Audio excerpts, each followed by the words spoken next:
আমি তো একটা পেশেন্ট নিয়ে আসছি অনেকক্ষণ ধরে এখানে মানে এক দোকানে ঘন্টা রয়েছে দাঁড়িয়ে দিচ্ছে। তারপরে তারা বলে আপনি কি দেখছেন মানুষ অসম্ভব মানে সম্ভবের ভিতরে কোনো কিছুই না, মানে গান না, এত গরম এত লোক আমরা জীবী মধ্যে অনেক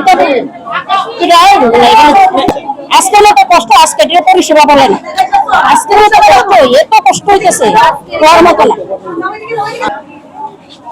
জীবির পরিষেবা আমরা অনেকদিন ধরে ভালো করলাম, তো আজকের বছরের মতো কষ্ট আজকে এত লোক হয়েছে কি কারণ হয়েছে তাও বলতে পারি না।